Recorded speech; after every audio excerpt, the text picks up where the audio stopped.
tout ça est absolument passionnant et très riche. Je voudrais poser une question sur... Nous avons des conflits qui sont localisés, et puis une justice internationale qui est globale, planétaire. Est-ce qu'il n'y a pas toutes sortes de conflits qui sont en fait mieux résolus à une échelle régionale? Bon, alors il y avait eu la doctrine Monroe pour l'Amérique latine, qui est relativement pacifique. Bon. Le problème du Moyen-Orient, c'est qu'il est en contact avec l'Asie, l'Europe, l'Afrique, ce qui est plus difficile. Mais en Afrique, par exemple, les conflits au Darfour, au Kenya, au Zimbabwe, semblent mieux résolus par des réflexions faites à un niveau régional. Je voudrais dire aussi, parce que je suis scientifique, que pour la question des armes nucléaires, un progrès très important, c'est la notion de nuclear free zones, qui petit à petit font qu'on élimine la présence des armes nucléaires régionalement avant d'aboutir à une solution globale.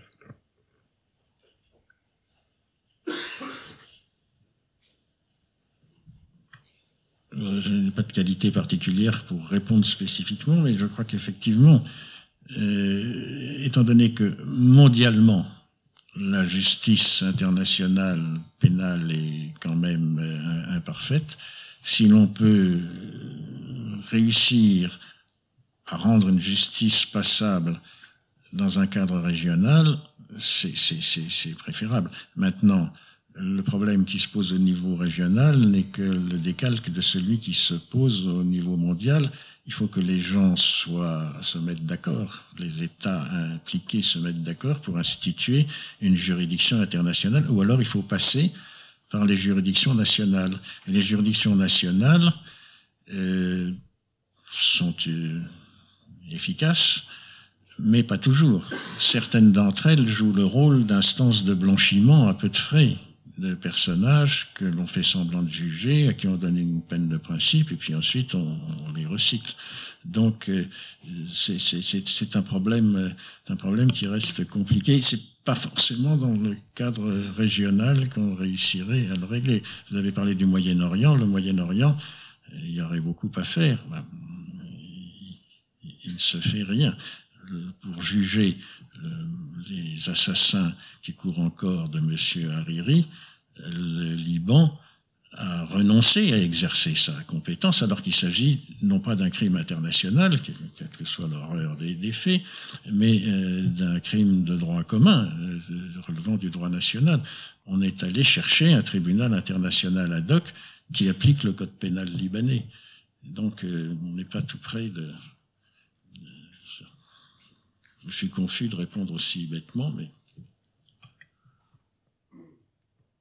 Bonjour, messieurs, dames. J'ai écouté avec intérêt l'intervention. Vous voulez que je me présente? Oui, je suis Dr Samir Aziz, je suis français d'origine palestinienne. Je vis en France depuis plus de 40 ans.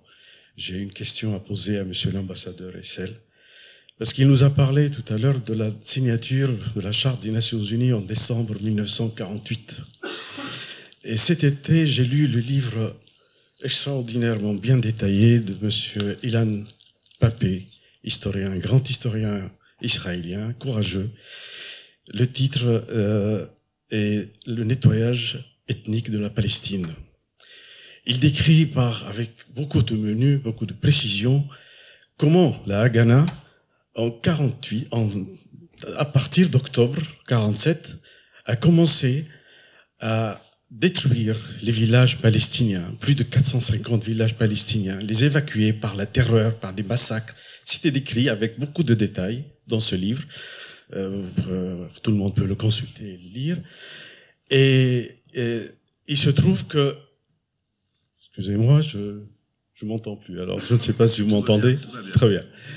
Donc, je dis, au même moment où la Charte des Nations Unies a été éditée, publiée en 48, le plan Dalet était en exécution en Palestine sur l'ordre de Ben Gurion avec la Haganah, qui est l'ex-armée d'Israël.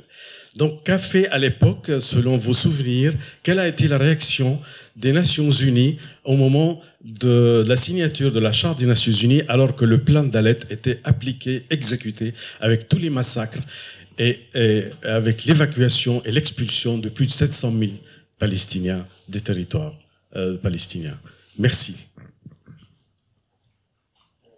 Merci beaucoup pour votre question qui ouvre et qui devrait ouvrir un débat qui serait extrêmement lourd et grave de réaction contre les doubles jeux de la politique internationale. Je rectifie d'abord une date. Non, ce n'est pas en 1948 que la Charte des Nations Unies a été adoptée, c'est le 24 juillet 1945. Et elle a instruit le Conseil de sécurité, créé à ce moment-là, à essayer de trouver une solution à un problème qui surgissait à la suite de l'extermination des Juifs au cours de la Deuxième Guerre mondiale. Il s'agissait de voir ce que l'on pouvait faire pour que les Juifs qui avaient subi ce que maintenant, depuis des années, nous appelons la Shoah, à l'époque on l'appelait l'Holocauste, comment pouvoir donner à ces Juifs qui n'en avaient pas eu depuis des siècles, voire 2 millénaires, une terre où ils seraient chez eux et qui serait l'État d'Israël. Et les négociations sur ce point ont duré effectivement au cours des années 47-48. Je me trouvais à l'époque à New York et mes camarades, parmi lesquels le grand noir américain Ralph Bunche, qui a été l'ultime négociateur après l'assassinat par un juif extrémiste de Bernadotte, Ralph Bunche s'est efforcé de trouver, avec les Anglais qui disposaient à l'époque du pouvoir sur la Palestine, une découpe difficile, compliquée, donnant environ 55% de la Palestine à l'État d'Israël et 45% à ce qui, à l'époque, n'était non pas la Palestine, ça n'existait pas encore, mais la Transjordanie. Et ce partage s'est fait au milieu de difficultés et de massacres très graves que vous rappelez sur le terrain lui-même.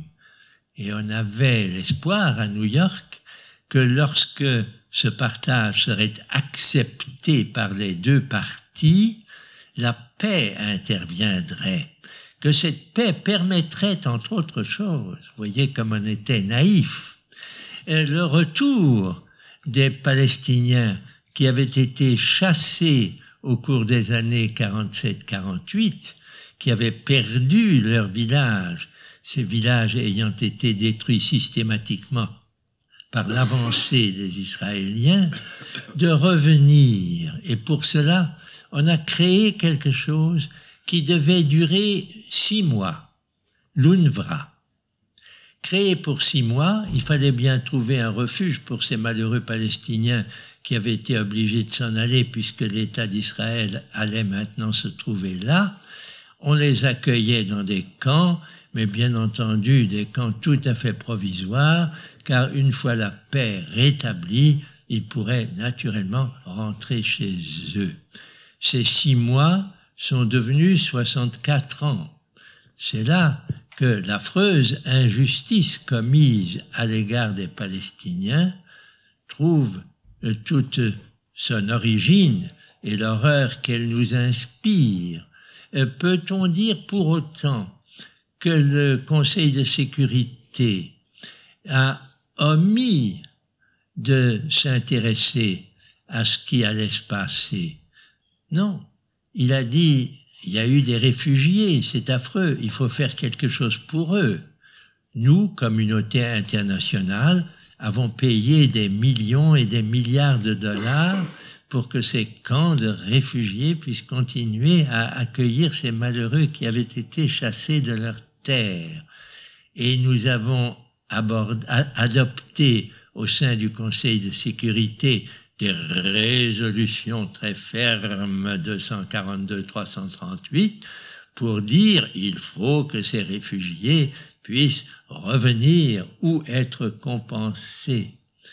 Voyez-vous, c'est là, en effet, je suis un peu long dans ma réponse, mais c'est quand même le problème fondamental auquel nous sommes confrontés aujourd'hui. C'est là où l'on trouve l'existence face à face d'au moins 3 forces que je voudrais singulariser. La force du droit international adopté au sein d'une organisation créée pour cela. Elle a été créée pour que le droit y soit présent et elle a des instances plus ou moins fonctionnant plus ou moins bien, mais qui ont quand même une responsabilité. Bon, ça, c'est un fait. Mais il y a une deuxième instance, ce sont les États. Et les États ont gardé leur politique propre. Et il y a des États qui jouent dans un sens et d'autres qui jouent dans le sens différent. On l'a déjà beaucoup évoqué. Je suis très reconnaissant aussi bien à Monsieur Lago qu'à Gérard de la Pradelle de l'avoir rappelé. Les États sont encore aujourd'hui, et resteront sans doute encore longtemps, ces monstres froids qui ont pour responsabilité de préserver leurs intérêts et de n'accepter le droit international qu'avec un grand nombre de réserves et en essayant chaque fois, comme on l'a bien montré, de se débarrasser de ce qui les gêne. Et puis, il y a une troisième force sur laquelle je voudrais insister et qui est présente, me semble-t-il, dans cette jolie salle Victor Hugo où nous nous trouvons ensemble. C'est l'action non gouvernementale, l'action des citoyens de leur pays, des citoyens de l'Europe, des citoyens du monde. Et ceux-là ne doivent en aucun cas renoncer à faire par leur pression sur leur gouvernement le chemin d'un droit international qui serait non seulement normatif, mais opérationnel. Nous pouvons y arriver, il nous appartient de continuer à essayer d'avoir la pression nécessaire sur ces deux instances, les États, nos États et les États des autres, et les institutions internationales. Mais nous en sommes loin.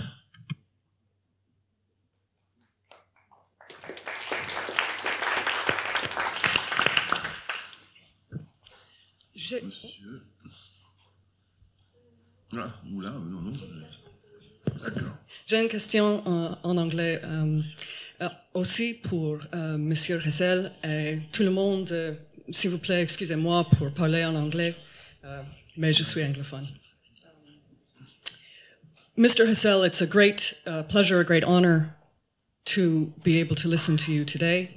And I want to ask you a question about the drafting of the Universal Declaration, and specifically if you would recall the debate on draft Article 25, which didn't make it, René Cassin's draft of Article 25, which did not survive into the final version of the Declaration. And I recognize it was a very long time ago, so you may not recall this. But in René Cassin's original draft, Article 25, it was to have been an express right of peoples to resist oppressive governments, and this would have been without prejudice to their right of recourse to the United Nations. Now, this was never pressed to a vote. It didn't survive into the final text. But I'm wondering, do you recall the debate? And all these decades later, when you consider this express right to resist, is it viable? Would it be viable? There were a number of state delegations that did support it and were in favor of including it. And do you think that that Monsieur Cassin's formula is worthy of reconsideration at this point in time. Merci beaucoup. Thank you very much indeed. My memory is not strong enough to recall exactly what happened during those 3 years when we worked all together. I was a junior then and didn't do any work, but I listened to those who did the work.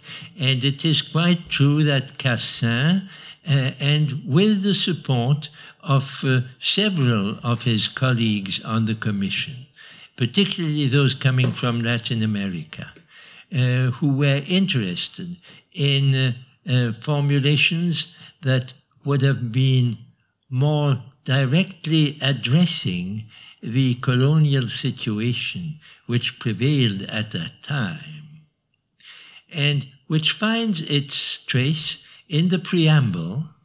The preamble quotes things which are going in that direction. The right of people to work for the recognition of their autodetermination.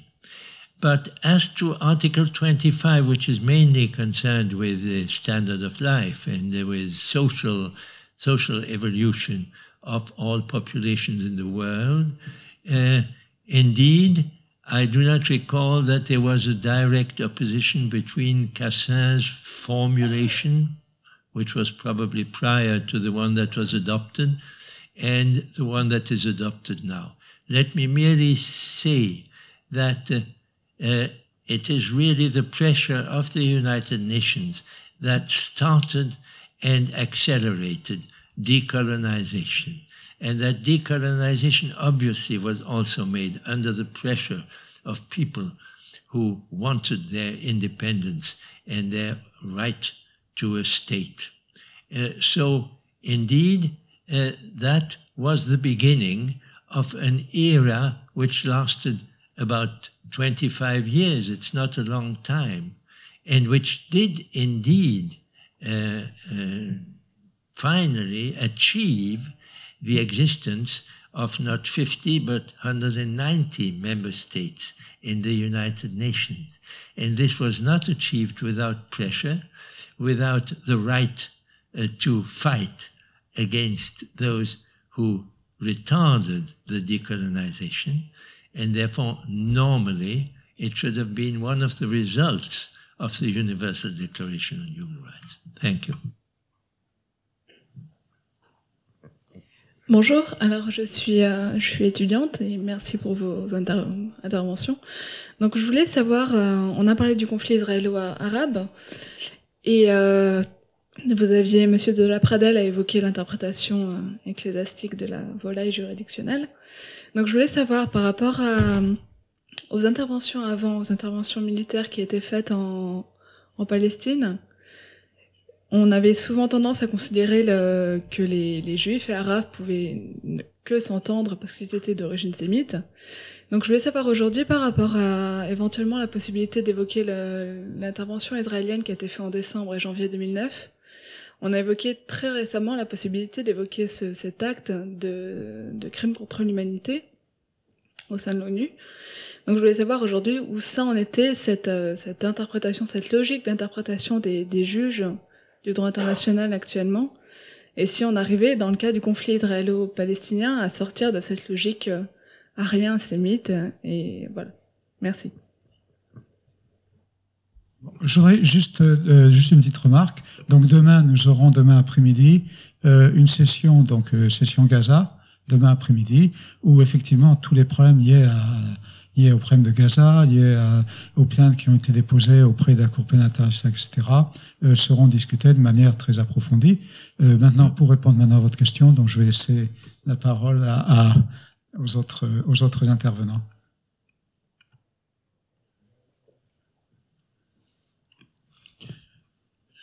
Au point de vue judiciaire, il y a des plaintes qui ont été déposées auprès de la Cour pénale internationale, et d'ailleurs le rapport qui a été rendu public avant-hier comporte des résolutions, des recommandations dont une vise le procureur auprès de la Cour pénale internationale en lui demandant de bien vouloir accélérer l'instruction de la plainte qui a été déposée alors, au nom du gouvernement palestinien.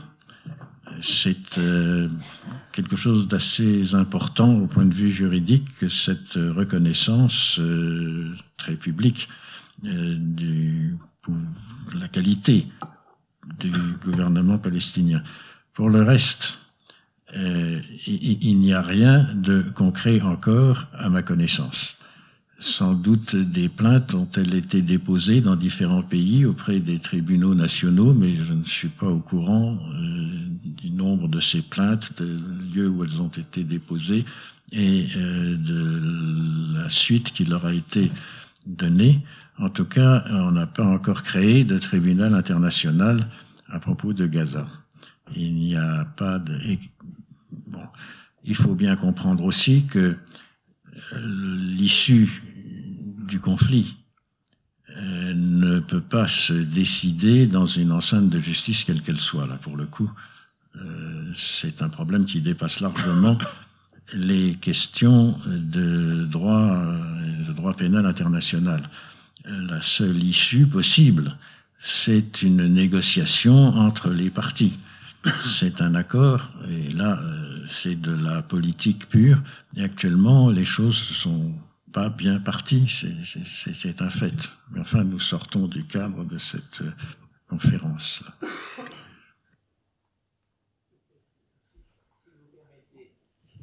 Je voudrais juste ajouter une chose que M. Dapradel sait probablement, mais qui n'a peut-être pas voulu évoquer.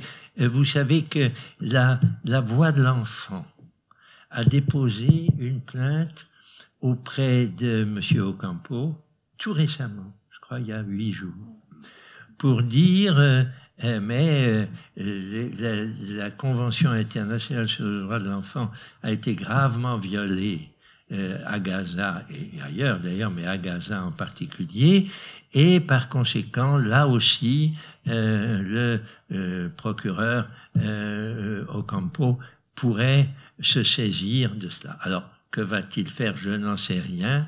Il a auprès de lui une femme merveilleuse dont je veux juste rappeler brièvement le nom, c'est Béatrice Lefrappert. C'est une force de la nature. Je l'ai eue avec moi quand j'étais ambassadeur à Genève et elle travaillait avec nous. Elle est là, je lui fais toute confiance. Elle va agir autant qu'elle peut pour que ces problèmes tellement évidemment inacceptables et où l'impunité est un scandale absolu trouvent au moins un accès à la justice internationale. Merci. Gérard Tronel de l'association Maurice Audin. Je voudrais savoir ce que dit le droit international sur les problèmes d'amnistie, avec comme référence les lois d'amnistie qui ont été prises en France immédiatement après la guerre d'Algérie.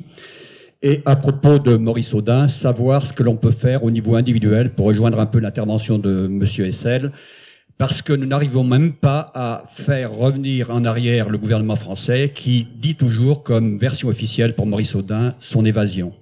Ce qui, semble-t-il, avec le recul, est un mensonge. Merci de me répondre. Bon, disons que le principe d'amnistie dans le cas de conflits internes, dans les différents traités internationaux concernant les conflits internes, les amnisties sont encouragées dans différents de ces traités, dans les cas les moins graves. Enfin, donc, c'est ce qui se passe récemment dans beaucoup de cas avec des commissions vérité, réconciliation, etc. C'est-à-dire, dans le cas que vous évoquez, évidemment, qui est extrêmement grave, le cas de Maurice Audin, là, il s'agissait vraiment d'un conflit international auquel le problème de l'amnistie ne s'applique pas. Juste un mot. Les grands crimes internationaux, génocide, crimes contre l'humanité, crimes de guerre, sont imprescriptibles et par conséquent considérés comme inamnistiables par une législation nationale. Mais c'est tout ce qui existe, à ma connaissance, en droit international en la matière. Et je ne pense pas que le cas de Maurice Audin tombe dans cette catégorie. Pas d'autres. Bah, oui. il faudrait... Je ne sais pas. Sincèrement, je ne sais pas. Geneviève Coudray de la... Excusez-moi. Nous, ici, à DIF, comme vous le savez, dans ce type de conférence, nous cherchons à contribuer à l'information, à la réflexion collective. Nous n'avons pas beaucoup de moyens d'action nous-mêmes, mais ce que vous faites, vous, dans toutes les organisations comme la vôtre, et vous, dans le cas de Maurice Audin, est effectivement extrêmement important. Et si nous pouvons faire quoi que ce soit pour vous aider, naturellement, nous le ferons très volontiers.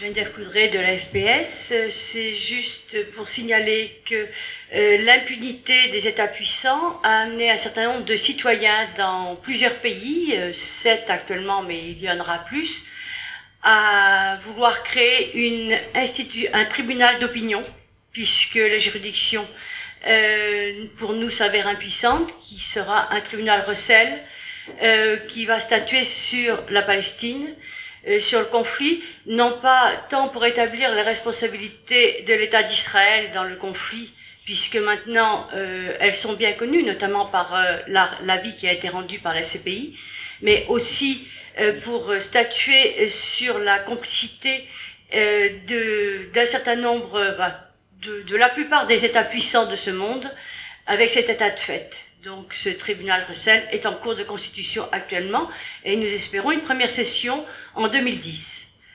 D'ailleurs, je précise que quelques membres de la tribune ont parrainé cette création.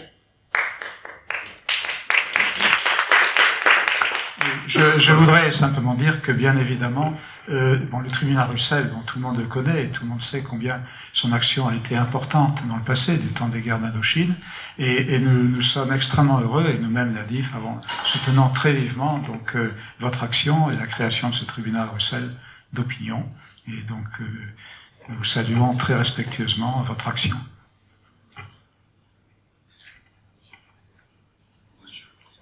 En écoutant Daniel Lago tout à l'heure, j'ai été particulièrement impressionné par tout ce qu'il a décrit en ce qui concerne les crimes de guerre, et j'ai repensé à ce qui s'est... Gérard Fay, Université Paris 7, excusez-moi, je viens de me présenter.